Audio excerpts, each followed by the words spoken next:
Hello and welcome to the Commander's Quarters, your Magic the Gathering source that helps you command your budget. This show and episodes like this one are possible thanks to viewers like you. If you're looking for an easy way to help support this show, make sure that you like, share, and subscribe. Also, hit that bell notification icon so you don't miss any new episodes. You can also go check out our playmats and other merchandise at thecommandersquarters.com. Another easy way to support this show is with our TCG player affiliate links. So whether you're buying a deck or individual cards, you can use this general link right here or one in the description. And the final way that you can support this show is by supporting us directly by becoming a patron. There are many benefits to being a patron, and I truly couldn't do this without all their support. And also, the Search for the Ancient Bauble Kickstarter has launched, so make sure you go check that out. The Kickstarter campaign will last for 30 days, and after that, the playmat will no longer be available for purchase. Hey everyone, Mitch coming in for the Commander's Quarters studio. Welcome to the show. So, yesterday, Wizards had a stream on Twitch where they showed off some things from what they're calling the Summer of Legend. Apparently this summer is gonna be Legend, wait for it, Dairy. And no, unfortunately, Neil Patrick Harris was not on that Twitch stream. But what was revealed on that Twitch stream is a brand new legendary dragon from Adventures in the Forgotten Realms. That's right, we got a super early sneak peek at a commander from that set. And let me tell you, Tiamat, the Queen of the Dragons, does not disappoint. Now, is she such an epic dragon that she can unseat the Dragon as the head of Dragon Tribal decks? Only time will tell. But with all that said, let's jump into it.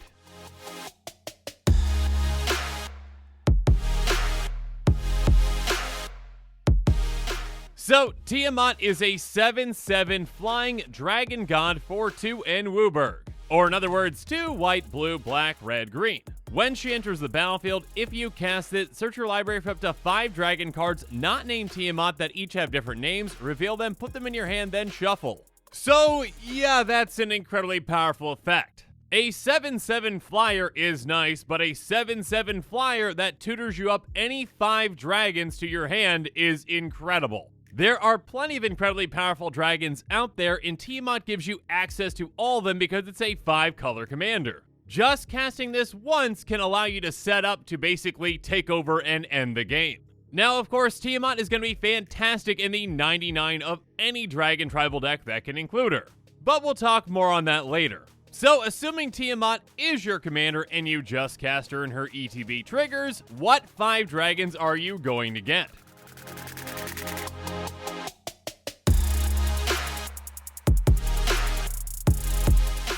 Now, you've got a ton of great options, but the first one that I want to bring up is a technical dragon, which isn't really a dragon, it's a shapeshifter, but it has changeling, so it is a dragon. Anyways, this is getting more confusing the more that I'm talking about it. It's a dragon, okay? Morophon the Boundless is a 6/6 shapeshifter with changeling that costs 7. When it enters the battlefield, you choose a creature type. In this case, it's going to be dragon. Spells of the chosen type you cast cost Wooburg less to cast. This effect reduces only the amount of colored mana you pay. And then other dragons you control get +1/+1. Now, while that anthem for your dragons is nice, that's not the important thing here. The amount of mana that Morophon can save you is absolutely incredible. In fact, Morophon essentially allows you to cast other dragons for free that you are getting with Tiamat. So by tutoring up this and getting it into play, you're effectively paying for other dragons. And that can lead to an incredibly explosive turn. So yeah, although again, Morophon is just a technical dragon, it's probably my first choice of the one that I would tutor up. And because of that, the second dragon I would have tutored is Scion of the Dragon. Scion of the Dragon is a 4/4 flying dragon avatar for Wooburg. It has pay 2, search your library for a dragon permanent card and put it into your graveyard. If you do, Scion of the Dragon comes a copy of that card until end of turn, then shuffle your library. So again, with Morophon in play, this is free for us to cast. And again, with that anthem, a 5/5 flying dragon that can become any other dragon in our deck and get it into our graveyard is huge. And later on, I'll talk about fantastic targets for Scion as well. Again, just by casting Tiamat and tutoring up your dragons, you can set yourself up for a game-changing, if not game-ending turn. And the third dragon that I would definitely be tutoring up is Niv-Mizzet Reborn. Niv-Mizzet is a 6/6 flying dragon avatar that costs Wooburg. It has, when it enters the battlefield, reveal the top 10 cards of your library. For each color pair, choose a card that's exactly those colors from among them. Put the chosen cards in your hand and the rest on the bottom of your library in a random order. So, yet again, with Morophon in play, this is free for us to cast. So with that Anthem again, we've got a 7/7 flyer for free that can also get us more dragons or other things off the top. Essentially, we're going to be getting up to one card from each guild off the top 10. And there are plenty of fantastic 2-color dragons that this can get us off the top. And then Morophon helps us reduce their cost, and we have even more fun. Next up, potentially another tutor target for Tiamat, which that was really hard to say. Anyways, is Okagachi Vengeful Kami. It's a 6/6 Dragon Spirit with Flying and Trample for 1 and Wooburg. It says whenever it deals combat damage to a player, if that player attacked you during their last turn, exile target non-land permanent that player controls. So unfortunately, Morophon can't reduce this cost entirely, but just having to pay 1 for this is pretty fantastic. I mean, just by tutoring this up, it can be a deterrent for our opponents to actually attack us. We've got plenty of ways to grant haste so we can be vengeful right away. And of course, another fantastic Wooburg Tiamat target is the Dragon itself. The Dragon is a 10/10 dragon avatar for 4 in Wooburg. It has, as long as it's in the command zone or on the battlefield, other dragon spells we cast cost 1 less to cast. And then whenever one or more dragons you control attack, draw that many cards and you may put a permanent card from your hand onto the battlefield. So first off, with this on the battlefield in combination with Morophon, all of our dragons cost 1 and Wooburg less to cast. So I guess that's one way to make Okagachi free to cast. Regardless, this massive dragon has an absolutely incredible attack trigger. You swing with your dragons, you draw a bunch of cards, and you get one thing into play for free. Most likely another overpowered dragon. Now, of course, there are plenty of other fantastic dragon options to tutor up, and you can tutor up whatever you need for the situation that you're in. Again, just in terms of value though, tutoring up Morophon and then putting it in play saves you a ton of mana on your dragons, and you can have a really explosive turn. So considering some high-power dragons that have a lot of benefits from that cost reduction is gonna be big. Of course, even non-5-color dragons benefit a lot from it as well, such as Nicol Bolas the Ravager. It's a 4/4 Elder Dragon with flying that costs 1 blue, black, red. So again, with Morophon in play, this just costs 1, and with the Dragon in play as well, it costs nothing. This is a very powerful dragon that, when it comes into play, each opponent has to discard a card, and you can pay to flip it into a very powerful planeswalker. Again, you've got a ton of great options for your Tiamat tutors, and you're going to be able to do a lot of powerful things with it. You can definitely change things up depending on what you want to do with it and the situation that you're in.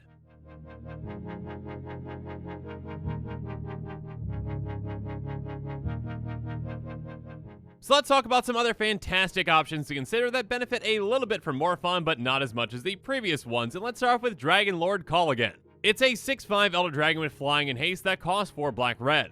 And it says other creatures you control have haste. Giving your dragons haste is an incredibly powerful thing when you flood the board with them in one turn. And this actually might be one of the best options, not for a Tiamat tutor, but actually for a Scion of the Dragon activation. Again, Scion would put it into the graveyard and become a temporary copy of it. So again, on that turn you get Morophon down, you throw down some dragons for free, and you turn Scion into this. And then you can swing right away, and fun times are had by all. Well, maybe just you. Anyways, of course, another fantastic tutor consideration is Lathliss Dragon Queen. She's a 6/6 dragon with flying that says whenever another non-token dragon enters the battlefield under your control, create a 5/5 red dragon creature token with flying. And by paying 1 in a red, dragons you control get +1/+0 until end of turn. Basically, this is a dragon that makes you even more dragons. So essentially, with this on the field, you are getting 2 dragons for the price of 1, and then you can also pump all your dragons too. And speaking of 2 dragons for 1, of course, another fantastic dragon target is Utvara Hellkite. Utvara Hellkite is a 6/6 dragon with flying that says whenever a dragon you control attacks, create a 6/6 red dragon creature token with flying. Essentially, when you attack, you double up your dragons, and then next time you attack, you double your dragons again. And your opponents are going to be very, very, very dead. Now, of course, keep in mind that many of these are fantastic Scion targets as well, and with this one especially, as long as it can attack. And another great target is a new one from Strixhaven with Bellatrix Witherbloom. It's a 4/4 Elder Dragon with flying that says at the beginning of each upkeep, create a 1/1 black and green pest creature token with when this creature dies, you gain 1 life, and you can pay 10 life to untap all lands you control, activate only once each turn. The fun times just don't stop when you get Witherbloom in play. I mean, creating a ton of pests is nice, but being able to untap all your lands is huge. 10 life is a very small price to pay to have an even more explosive turn. And in all actuality, this is probably the best target for Scion. Again, let's say that this is the turn after you've already cast Tiamat and tutored up your 5 creatures. If you've got 9 mana, you can have an incredibly explosive turn. You get Morphon out for 7, you cast Nimbus Reborn and Scion for free, and then you activate Scion and make it into this. Congratulations, you've got 9 more mana now. So yeah, then you can easily get the Ur Dragon out for 4, further reducing the cost of your dragons. And of course, although this does say activate only once each turn, you can easily set yourself up to do it multiple times. And we'll talk about a way to do that here in a bit.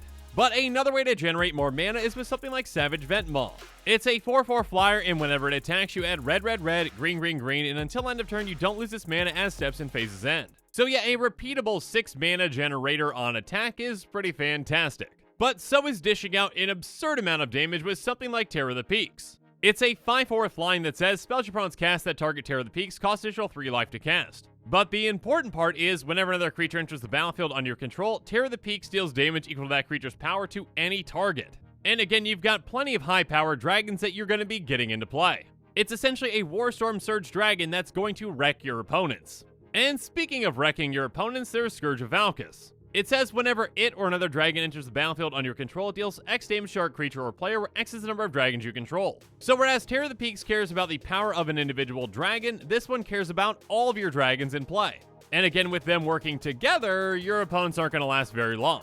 And they're going to last even less time when you copy them with a technical dragon, again another changeling, Morite of the Frost. Morite of the Frost is a 0/0 shapeshifter with changeling that says you may have it enter the battlefield as a copy of a permanent you control, except it's legendary and snow in addition to its other types, and if it's a creature, it enters with 2 additional +1/+1 counters on it and has changeling. Basically, this is a changeling clone for any permanent you control. And of course, getting a second copy of Scourge of Valkis or Terror of the Peaks can be huge. Or how about a copy of Utvara Hellkite, and yeah, the game's gonna end pretty quickly. And even making this into a legendary creature can be a massive play. Yeah, if we make this into a copy of Beldros Witherbloom, we might lose the original, but we can use that ability again to pay 10 life to untap all of our lands again, which can lead to an incredibly explosive, if not game-ending turn. Or, you know, we can make this into a copy of Tiamat and tutor up 5 more dragons. So, yeah, there are some pretty powerful things that you can do with this. And of course, make sure that you're considering other changelings as well, such as Unsettled Mariner. It's just a simple 2/2 shapeshifting changeling that says whenever you or a permanent you control becomes the target of a spell ability an opponent controls, counter that spell ability unless its controller pays 1. So again, with Morphon in play, this is going to be free to cast and it protects all your things.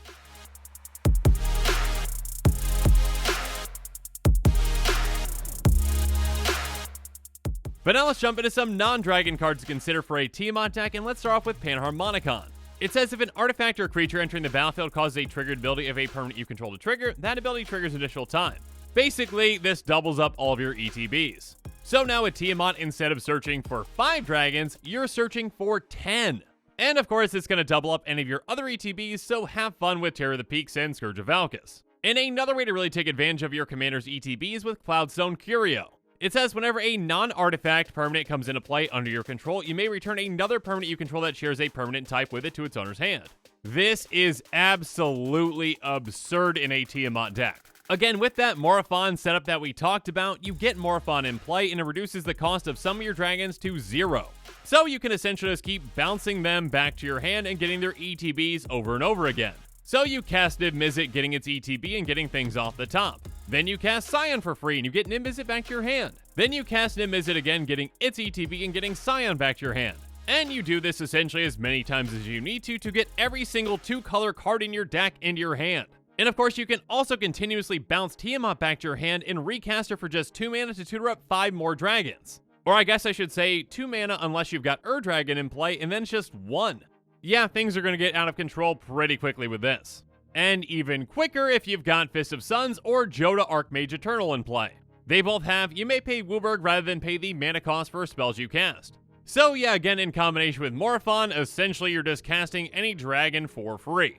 And there are definitely plenty of ways that you can win from there.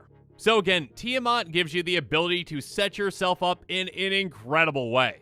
Now, does that mean that she's going to overtake the Ur-Dragon in terms of dragon tribal popularity? I am not sure. But with that said, of course she's going to fit right into 5-color dragon tribal decks like Morphon the Ur-Dragon and Scion of the Ur-Dragon. Again, especially with Morphon, she is incredibly deadly. So again, this super early spoiler from Adventures in the Forgotten Realms has me really excited for that set. So make sure you stay tuned to this channel for future quick takes and spoilers from this set and others. After all, Modern Horizons 2 spoiler season is just around the corner. And with that, the show is coming to a close, so it's my turn to hear from you. So in the comments below, let me know what your thoughts on this episode are, and as always, thanks again and have a good one.